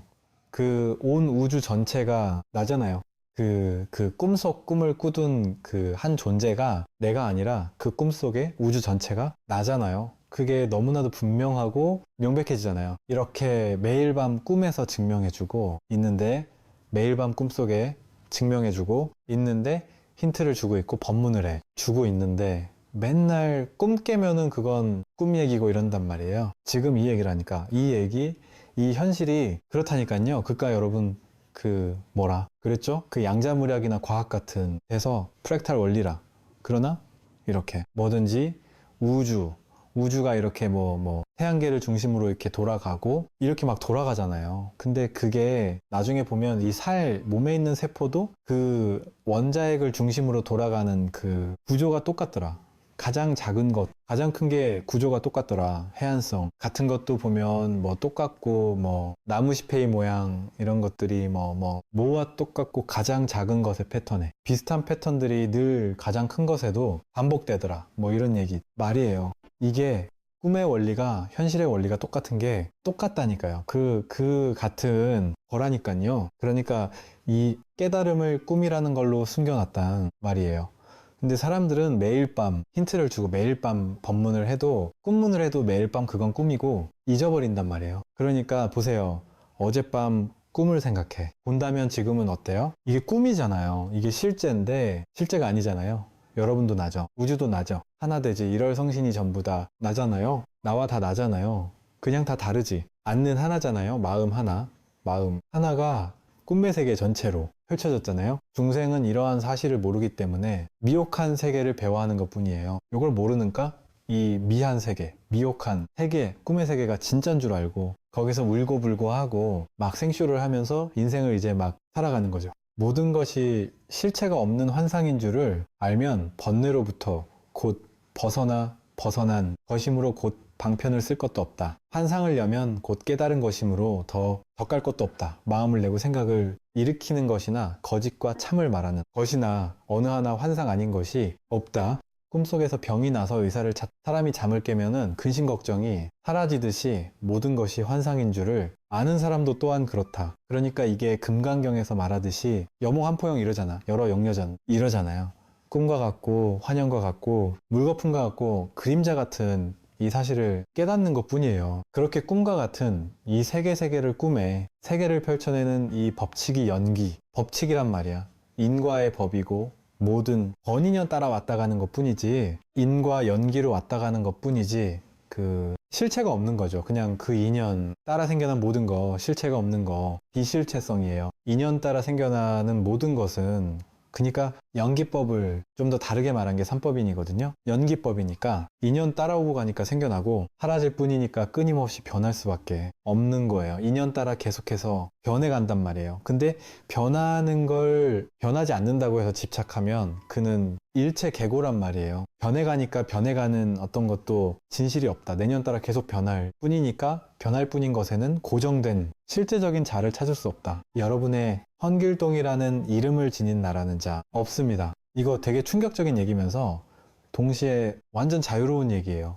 내가 있는 줄 알았는데 그래서 나를 좀 더 가꾸고 싶었는데 또 내가 늙어갈 때 서글펐는데 내가 아프고 병들고 죽음을 어쩌나 서글펐는데 이게 내가 아니에요. 이거 그냥 인연생 인연멸인 거예요. 이게 내가 아니라니까요.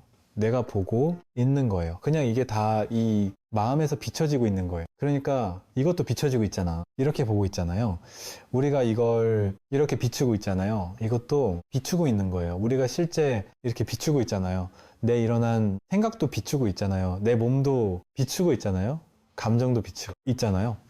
생각도 비추고 있잖아요. 그냥 이렇게 비추고 있는 이 비추는 노민하지 비춰지는 대상이 내가 아니에요. 근데 우리는 이 비춰지는 대상을 난 줄 알고 지금까지 얘한테 얘를 어떻게 가꾸고 꾸미고 얘한테 어떻게 뭘 좀 해볼까 하고 살았단 말이죠. 그러니까 이 얘를 계속해서 비추고 있던 그놈이 먼저 여기 있었단 말이에요. 불법은 애써 구하는 것이 아니라 단지 평상심을 유지하여 특별한 일이 없게 함이니 추우면 옷을 입고 더우면 옷을 벗고 배고프면 밥을 먹고 졸리면 잠을 자면 되는 것이다. 어리석은 자는 나를 비웃겠지만 지혜로운 사람은 그 뜻을 안다. 임재. 여러 개.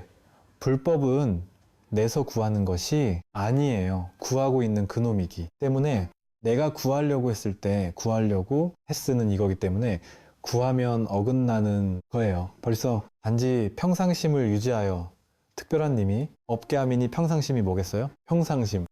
배고픔은 배고픈 줄 아는, 배부르면 배부른 줄 알아서 자동으로 안 먹잖아요. 이 평상심이 법이에요. 뜨거움을 손대면 낫다 하잖아요. 그게 평상심 아니에요? 그게 법이거든. 갓난아기가 배부르면 응하고 더 이상 안 먹고 배고프면 응하고 똥을 싸서 찝찝해도 응하고 다 안단 말이야. 얘도 자유수로 다 쓸 수 있어요. 우리가 늘 평상시 쓰고 있는 이 마음이 평상심이에요. 그런데 이 평상심을 뭐가 덮어 씌워버려요. 가려버려요. 분별심이 뜨거 하는 걸 계산해서 공부해야지만 뜨거 잘하나요? 뜨거운 거 이렇게 뜨거 하는 거는 공부와 상관없죠. 공부 못하는 사람, 잘하는 사람이 똑같이 잘해요. 운동 신경 있는 사람 없는 사람 똑같이 잘해요. 갓난아기, 나이 80 대신 어르신 똑같이 할 줄 알아요. 본래 구족된 거니까. 그 마음이잖아요. 손 딱 들이밀어서 뜨거 하는 거. 이거 마음 아니에요? 이건 분별이 아니잖아요. 딱 된 다음에 잠깐만 나 분별해보고 이게 지금 뜨겁나 안 뜨겁나 이렇게 생각해보고 나서 이건 몇 도시쯤이니까 뜨거운 거야. 그러고 나서 뜨거워 이러지 않잖아요. 그건 두 번째 짜리 떨어진 생각이잖아요. 뜨거워. 먼저 하고 나서 이 평상심을 먼저 쓰고 나서 그 다음에 야 그거 한 몇 도 되나 보다 하고 생각하잖아요. 내가 막 화상을 입었나 보다 하고 두 번째 짜리 떨어진 다음에 생각하잖아요. 그 생각하는 마음은 중생심이고 분별심이란 말이에요. 두 번째 자리에 떨어진 마음이란 말이에요. 근데 어떡하고 안단 말이에요. 이 마음을 평상심을 누구나 쓰고 있잖아요. 귀신같이 우리가 사람이 물어본단 말이야. 밥 먹으러 갈까? 그러면 배고파 이래 물어보면 안 고파 이러거나 조금 고픈데 이러잖아요. 뭘 보면 뭘 봤어요? 그때 뭔가를 보고 보니까 안 거 아니에요. 그죠? 이 마음을 봤단 말이에요. 마음은 저절로 알아요. 그렇게 억지로 아는 게 아니에요. 막 계산해서 아는 거 아니에요. 내가 배고픈지 안 고픈지 계산 좀 해볼게. 판단분해보고 나서 아는 게 아니에요. 그냥 알아요. 그냥 아기가 그냥 배고파요. 그럼 그냥 응 한단 말이에요. 계산해보고 하는 게 아니에요. 이거는 공부 많이 한 사람이 쓱 더 잘 알고 이런 게 아니에요. 그냥 아는 거예요. 그냥. 그러니까 이 마음을 우리 누구나 다 쓰고 있단 말이야. 이 평상심을 그냥 늘 쓰고 있는 이 평상심을 유지해서 특별한 일이 없게 하는 거다. 이 평상심에 특별한 일이 없거든요. 이 평상심은 보세요. 아까 말한 것처럼 이 마음, 본바탕의 마음, 평상심의 이 텅 빈 마음, 여기 위에 괴로움도 왔다 가고 행복도 왔다 가고 불행도 왔다 가고 기쁨도 왔다 가고 좌절도 왔다 가고 절망도 왔다 가잖아요. 모양 있는 온갖 마음들이 왔다 가잖아요. 그건 다 특별한 마음들이잖아요. 온갖 분별되는 마음들이 갔다 하잖아요. 근데 이 텅 빈 본바탕에는 특별한 게 있습니까? 여기는 특별할 게 없죠. 특별한 건 전부 다 분별이죠. 그러니까 일 없는 게 이 공부예요. 모든 일이 다 똑같은 게 이 공부예요. 그래서 특별한 일이 없게 하는 것이니 추우면 옷을 입고 더우면 옷을 벗고 배고프면 밥 먹고 졸리면 잠을 자면 되는 것이다. 이게 마음 아니에요. 추우면 저절로 입어요. 저절로. 더우면 저절로 보세요. 저절로. 이건 분별 잘하는 사람, 못하는 사람 상관없어요. 잘난 사람, 못난 사람 상관없어요. 조절로 하는 거예요. 배고프면 조절로 밥을 찾아요. 그다 저절로 이루어져요. 여러분이 지금 생각에서는 그래도 스님 배고플 때 밥을 잘 먹으려면 공부를 많이 하지요. 그래야 돈을 많이 벌고 회사를 가서 많이 벌고 어쩌고 저쩌 이렇게 생각하잖아요. 그런데 사실은 아무것도 공부 안 하고 아무것도 모르면 먹고 살 수 없어요 라고 생각하는데, 사실은 이게 물론 좀 뭐 좋은 걸 먹고 적은 걸 먹고 이럴 수는 있지만, 먹는 일에 있어서는 배고프면 배울 필요가 없어요. 저절로 먹게 돼요. 깐나기 보세요. 배고프니까 계속 그렇잖아요. 뭔가 달라고.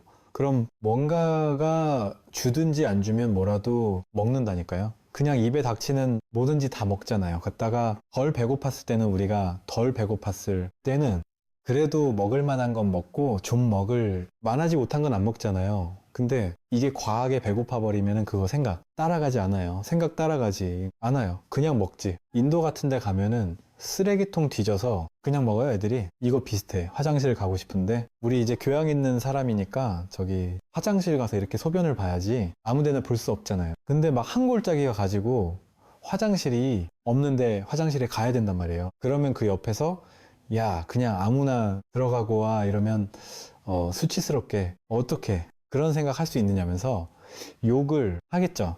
근데 그건 덜 마려운 거죠. 그건 아직 생각이 작동하고 있다라는, 거는 덜 마려운 거예요. 근데 생각을 쓰지 못할 만큼 몸에서 이제 반응이 와 버리면, 분별은 두 번째 자리예요.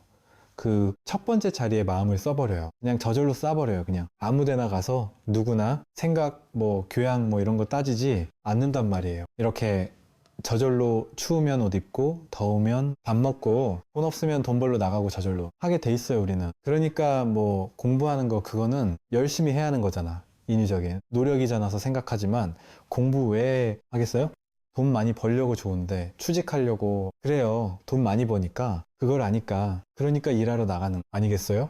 사실 일로 나가는 것도 사실은 가장 원초적인, 누구나 해야 되는 그런 것들을 하기 위해서 나간단 말이죠. 이렇게 단순한 거거든요. 공부라는 이 깨달음이라는 건 이게 단순한 거예요. 어리석은 자는 나를 비웃겠지만 지혜로운 사람은 그 뜻을 안다. 아이, 어리석은 자는 그게 무슨 도냐? 배고픔 밥 먹고 뭐 졸리면 자는 게 그게 뭔 도냐? 나도 할 줄 아는 건데, 나도 할 줄 아는 게 도예요. 내가 늘 하던 게 도예요. 저 도인들만 할 줄 아는 게 그게 도가 아니에요. 우리는 나는 못하고 도인들만 할 줄 아는 게 더 같잖아요. 그게 뭐예요?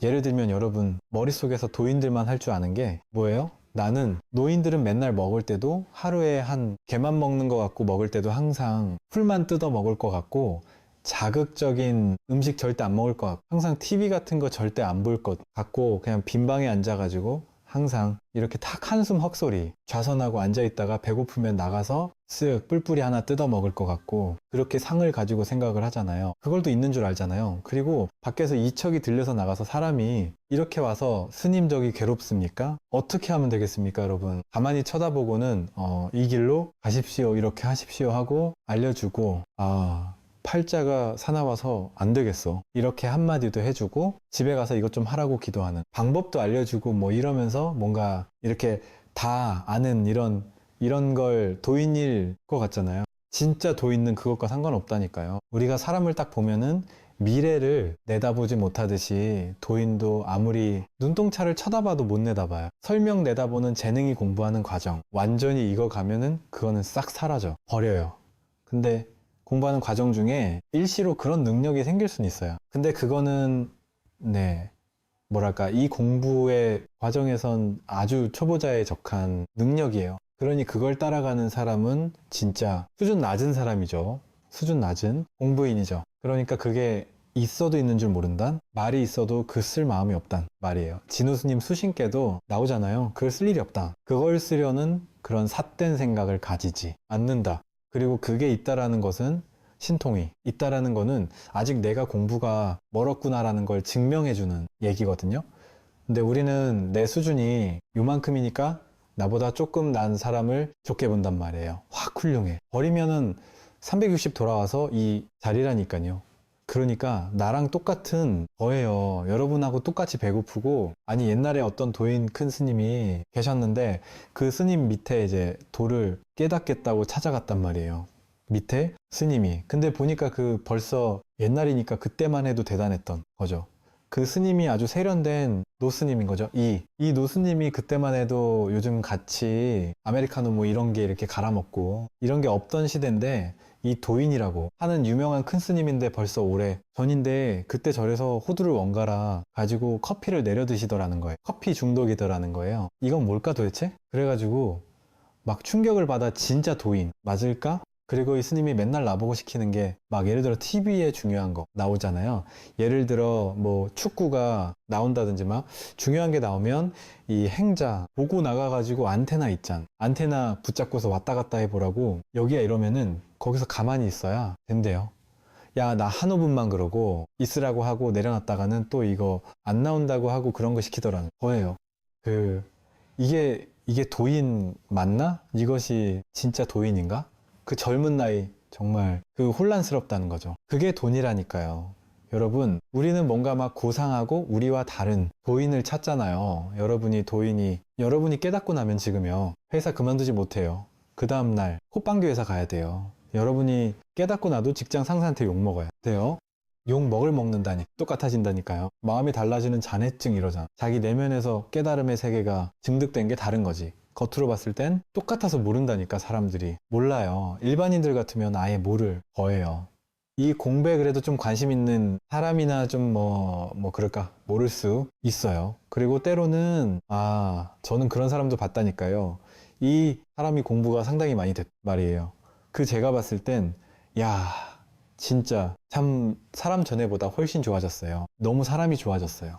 그러니까 그 사람이 옛날에는 아픔 병도 많고 막 맨날 스트레스 받으니까 막 이랬던 사람인데, 그 스트레스 이런 게 없어졌어요. 그런데 그 옆에 있던 사람 중에는 한숨이야. 진짜 일이 사람을 배렸다. 그러면서 일이 얼마나 힘들면 저 사람 저렇게 옛날에 저러지 않았던 순박하던 사람이 저렇게 화도 내내고 막 욕도 하고 그러냐면서 콧방귀 이러더라고요. 그래서 제 옆에 그 말 듣고 웃었다니까요. 왜냐면 그 전에는 이 사람한테 나쁜 말 한마디 못했던 사람이었어요. 싫은 말 한마디 못하고 싫은 말 한마디 했다가 화를 버럭 내면 그리고 혼자서 남아가지고 혼자서 그 일 다 하고 상처받고, 그럼 막 며칠씩 막 괴롭고 막 힘들고 무섭고 이랬던 사람이 공부하고 나니까 너무 당당해진 거예요. 그거 할 말 있으면 한단 말이야. 아무리 막 세게 나오는 사람이라도 내가 할 말을 하고 너무 세게 막 욕을 하고 막 나오면 같이 막 그냥 막 받아친단 말이에요. 때로는. 그러니까 그 사람들 입장에서는 저 착하던 사람이 사람 배렸다 이렇게 생각한단 말이야. 웃음? 누군가에게 보기에는 배린 것처럼 보일 수도 있다니까요. 그 자유로운 사람이, 그러니까 어리석은 자는 나를 비웃는다니까요. 어리석은 자는 나를 비웃어요. 근데 지혜로운 사람은 그 뜻을 알아요. 그 다음 보겠습니다. 누구라도 자신이 살아가는 곳곳에서 주인공이 되면 그가 서 있는 곳은 다 진실한 것이다. 수초작주 입처 이러죠. 자기가 서 있는 그 자리가 주인공의 자리란 말이에요. 그게 바로 진실한 자리야. 수초작주. 자기가 서 있는 여기가 진실한 자리예요. 지금 눈앞에 자기 서 있는 여기가 현실이고 진실이에요. 내가 비교하고 분별하지만 않으면 너무 단순하잖아요. 내가 무엇과도 비교하지만 않으면 여러분이 비교 대상이 아예 사라져 버리면, 그러니까 비교할 때만 괴로울 수 있잖아요. 불불불행할 수 있잖아요. 제가 원신하고 비교하라고 한 이유가, 이 요즘 사람하고 비교하면 자꾸 어쨌든 비교 열등이 왔다 갔다 하잖아요. 근데 원신인하고 비교한다는 건 비교할 제로 베이스예요. 아예 비교할 것 자체가 없으면 그러면 아무 일이 없어요. 아무 문제가 없어요. 그냥 지금이에요. 그럼 지금 현실과비 지금 딴 사람들과 비교하면 내가 최악인데, 내가 최악이라도 원신과 비교하면 나는 바쁘잖아요. 빌 게이츠쯤 되지 않을까요? 옛날 원신 속에 내가 있다면 어마어마한 부유함 아니겠어요? 그러니까 비교 대상을 완전히 놔 버리면 어때요? 비교할 필요가 없으니까 나는 나일 뿐이에요. 이대로일 뿐이에요. 있는 이대로일 뿐이에요. 그냥 나는 여러분 이제 건강해야 되라는 그건 생각이잖아요. 왜 사람이 건강해야 돼요? 그건 진짜 어리석은 생각 아닙니까? 건강하기도 하고 아프기도 하는 게 정상이에요. 그죠? 나이 들기 싫어. 그 생각이 문제지. 나이 드는 게 왜 문제예요? 나이 많은 분들이 그러시더군요. 어떤 분들은 저는 나이 드는 게 좋은데요. 난 지금이 나이가 좋아요. 난 지금이 나이가 너무 좋아요. 나 옛날로 전혀 돌아가고 싶지 않아요. 이러는 분들 많아요. 그냥 지금이란 말이 지금이 충분하단 말이에요. 그 무엇과도 바꿀 수 없는 그냥 독자적인 이것뿐이란 말이에요, 그냥. 근데 뭐와 비교를 하겠어요? 자꾸 비교하고 분별하는 생각이 없으면, 그 분별하는 마음이 없으면 아파도 괜찮고, 늙어도 괜찮고, 돈이 있어도 없어도 괜찮고, 어떤 일이 있어도 괜찮아요. 인생에 안 좋은 부분들이 없을 수가 없잖아, 사람은. 근데 좋았던 부분이 너무 많잖아요, 우리에게는. 원신하고 비교하면 우리는 다 좋잖아요. 옷개보다 옷도 잘 입죠. 밥도 잘 먹죠. 그 퀄리티가 어마어마하게 차이나게 잘 먹잖아요. 자도 있지요. 집도 있잖아요. 모든 게 뭐 다 있잖아요. 옷도 막 맨날 다른 걸 입을 수 있잖아요. 어마어마한 행복이잖아요. 그런데 그 모든 행복한 가능성이 다 사장되고, 난 어디가 아파. 나는 돈이 조금만 더 있었으면 좋겠어. 내가 어느 구에 사는데 이쪽 옆에 좋은 구로 좀 이사했으면 좋겠어. 뭐 이런 거 있잖아요. 그런 이미 있는 거에 대한 행복이 아니라 없는 거에 대한 불행함이 막 더 크게 느껴진단 말이죠. 근데 그게 다 생각 분별에서 오는 거잖아요.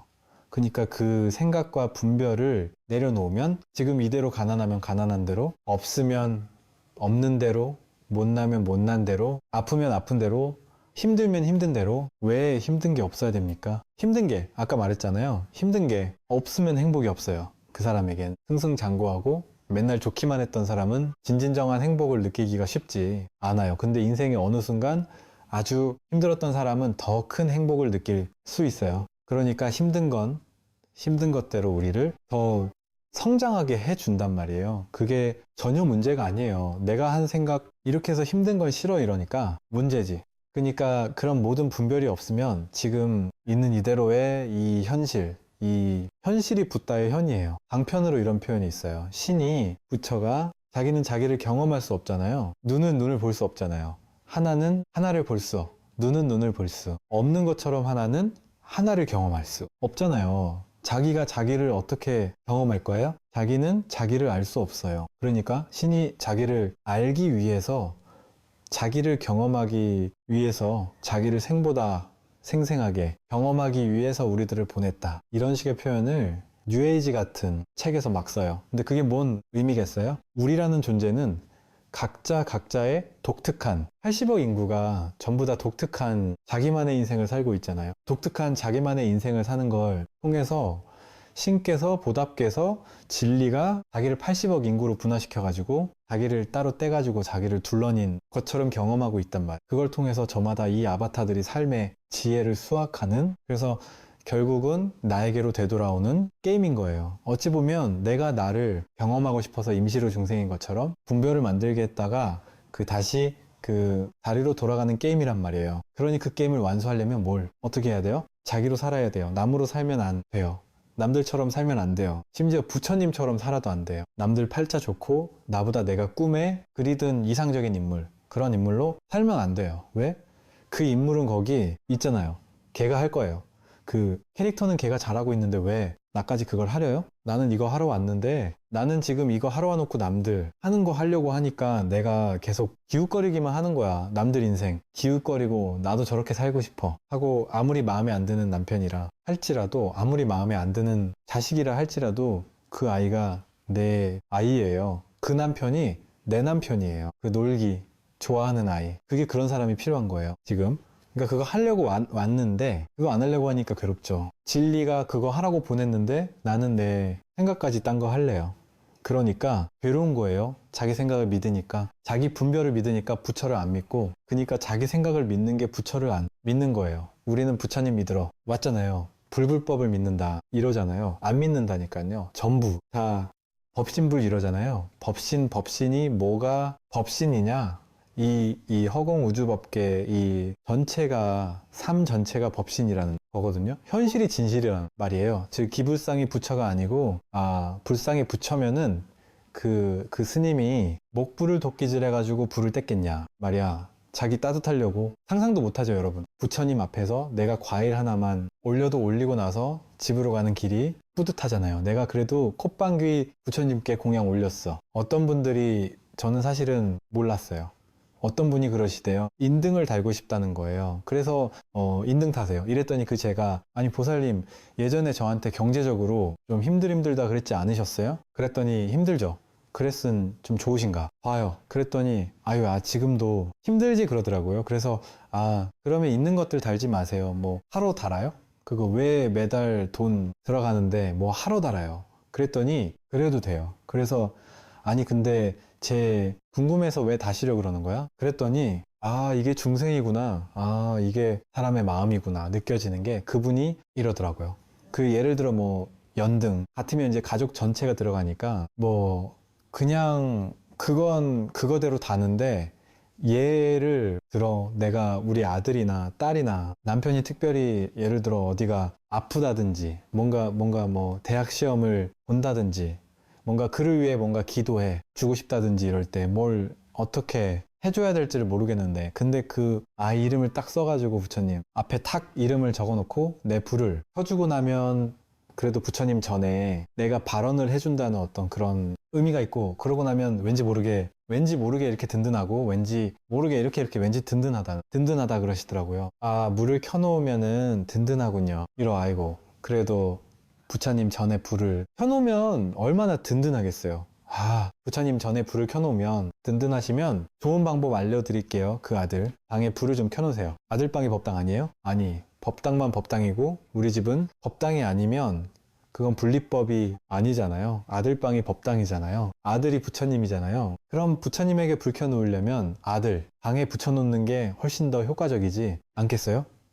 말하자면 그러니까 경제적으로 능력 있는 사람이면 절에 좀 도움 주기 위해서 또 하고 또 내 마음을 다지기 위해서도 뭐 그냥 그렇게 발언해주고 그 발언 때문에 나도 조금 더 이게 이런 어떤 우리는 왜냐면 아직 완전한 부처가 아니니까 그런 든든한 마음이 있을 수밖에 없기 때문에 그게 도움되는 측면이 있을 거예요. 근데 이 말씀은 뭐냐면은 본인이 막 경제적으로 능력이 안 돼서 이거 밥 한 끼 사 먹기도 힘든 상황이면 굳이 그렇게 할 필요 있단 말이에요.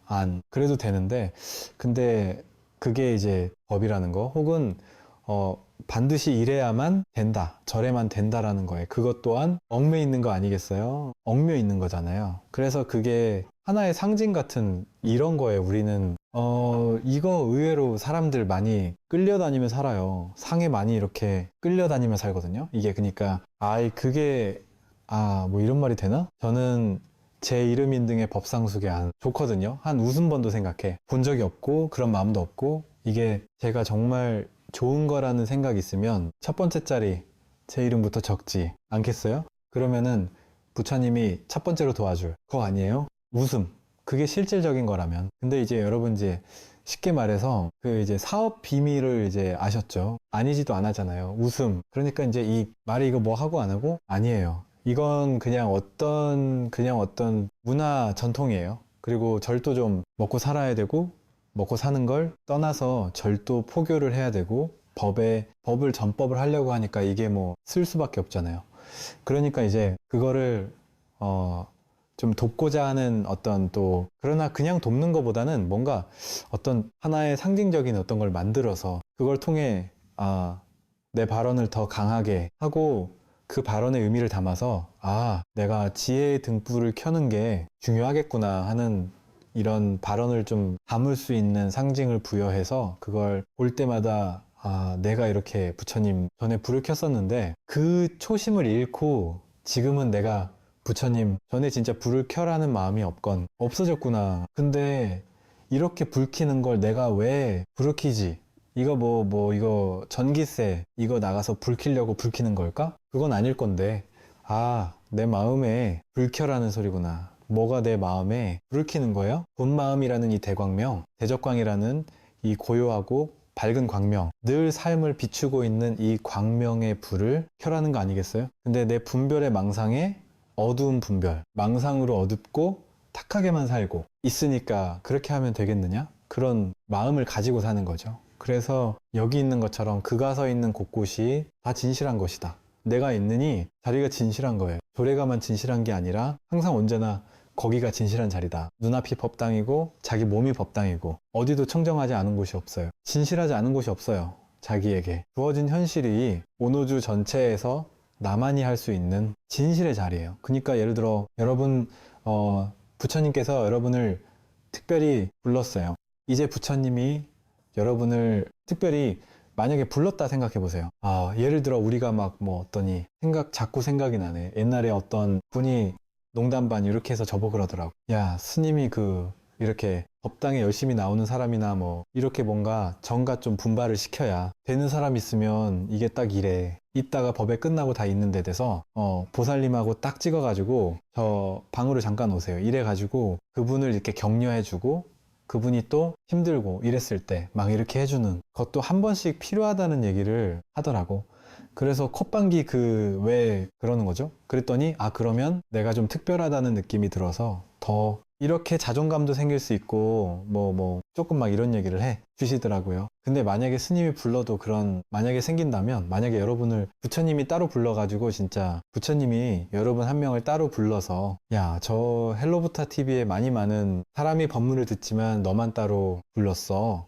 그러면서 따로 불러가지고 내가 너한테 특별한 비법을 하나 줄 테니까 딴 사람한테 말하지 말고 내가 특별히 너에게만 정말 부처의 진실을 하나 주어서 부처로 살 수 있는 길을 알려줄 테니까 할래? 그러면 당연히 하겠습니다. 그래가지고 나만 딱 선택받아가지고 내가 탁 할 수 있으면 뭐라도 하지 않겠어요? 좀 힘든 일이라도 하지 않겠어요? 부처님이 나에게 정말 이 깨달음을 보장한다면 내가 조금 힘든 일, 괴로운 일이라도 막 하지 않겠습니까? 남들보다 좀 못한 일을 하더라도 엄마들이야. 부처님이 그렇게 받았지만 나는 선택받았으니까 이거를 해도 내 말을 못해도 나는 당당하고 남들이 나를 아무리 욕해도 상관없잖아요. 부처님 인정하고 있는데 안 그렇습니까? 그 일이 지금 벌어지고 있습니다. 여러분 모두에게 무엇으로?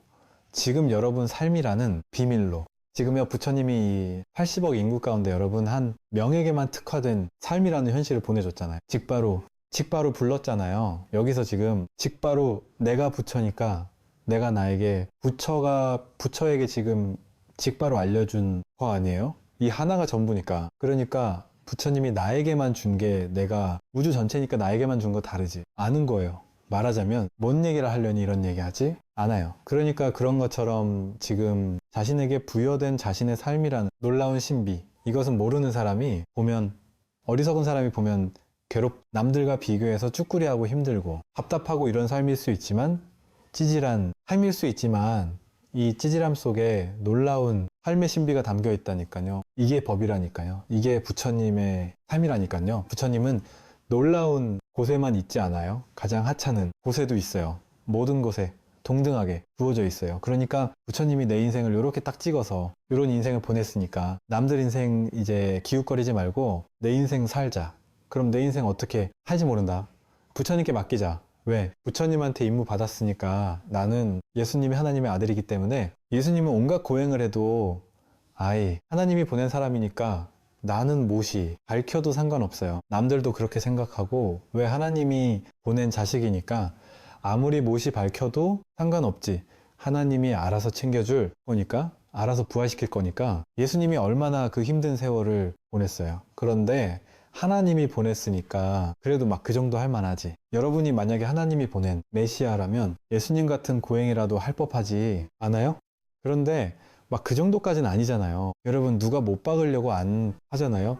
그런데 말하자면 그 메시아가 뭐더라니까요. 하나님이 진짜 그 예수님을 보낸 이유는 뭐냐면 예수님만 예수라는 거 가르쳐 주려고 한 게 아니에요. 모두가 하나님의 아들이다. 모두가 하나님의 아들이라는 거잖아. 땅이 곧 하늘에서 그러한 것 같이 땅에서도 그러한 거예요. 하나님이 각자 자기가 하나님이고 하나님의 아들이라는 것도 방편이에요. 다 하나님이고 부처님이란 말이죠. 그러니 그렇게 하나님의 아들로 딱 선택돼서 메시아로 와놓고 남들과 비교해가지고 하나님 아닌 사람하고 비교해. 거기도 하나님이지만 내 하나님이 아니잖아요, 거기는. 근데 그거랑 비교해가지고 뭐 서울을 팔 필요가 뭐가 있습니까? 나는 이렇게 살면 돼요. 있으면 있는 대로, 없으면 없는 대로. 그러나 최선을 다해서 내가 하고 싶은 건 다 하고 무엇이든 다 해도 좋단 말이에요.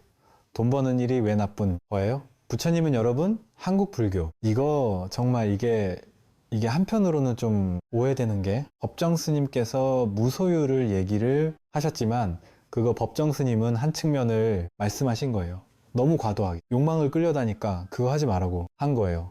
근데 그거는 부처님 당시에는 비주류였어요. 가섭자 같은 거거든요. 부처님은 가섭자는 막없이 살고 막 가난하게 살았단 말이에요. 그런데 부처님은 그렇게 안 살았어요. 부처님은 나름 풍족하게 살고 막 왕궁에서도 뭐 이게 왕들이 해준 절에서 살고 하면서 제가자들에게 맨날 법문을 했단 말이야. 부처님이 매일 법문하면서 부처님은 제가자들에게 어떤 법문했겠어요? 경제인들에게, 장자들에게 어떻게 하면 돈 버는지를 가르쳤단 말이에요. 밑에 사람한테 육방여경이라는 거 아실 거예요. 고용인들에게 어떻게 해줘야 되는지 알려줬고, 임금에게는 나라를 어떻게 다스리는지를 알려줬고, 구체적으로 알려줬단 말이에요. 농부에게는 농사 짓는 방법을 알려주고, 모든 사람들에게 자기네 인생에서 어떻게 삶을 살아야 되는지에 대해서 알려줘 주신 분이란 말이에요. 모두가 다 가난하게만 살고 돈 없이만 살아라, 이렇게 얘기하지 않았어요. 그런 종교가 있었죠. 인도의 자연화교라고, 지금도 시란토락이 아니고 홀딱 벗고서 있는단 말이에요. 그러면 여인들이 가서 보시를 해야 되는데 음식을 봉양하기가 막 민망할 이런 종교가 있었단 말이에요. 근데 그 신실 한오락이 안 입고 극단적인 무소유주의자 종교거든요. 그 종교가. 부처님은 그걸 거부했단 말이에요. 그러니까 부처님은 그 얘기를 한 분이 아니에요. 자신이 주어진 삶을 최선을 다해 살아라. 성실하게 살아라. 그리고 나아가서 마음을 내어서 이 공부를 할 수 있다면 더욱 좋다. 그렇게 가르치셨단 말이에요. 그러니까 제가 불자들이 무조건 그냥 막 수행자가 돼가지고, 그 수행자가 돼야 되는 건 좋은데, 그 수행자는 반드시 청빈하고 막 밥도 채식만 먹고 조금만 소식만 하고 이 수행자 같은 그 목을 가다듬은 이미지, 우리가 알고 있는 그 이미지를 그려서 거기 가까이 가야지만 수행자인 것처럼 생각하는 것도 하나의 편견이에요. 현실에서 살 때는 자기답게 사는 거예요. 그게 아무 문제가 없어요. 그 외에 문제가 있겠어요? 네, 오늘 여기까지 말씀을 드리겠습니다.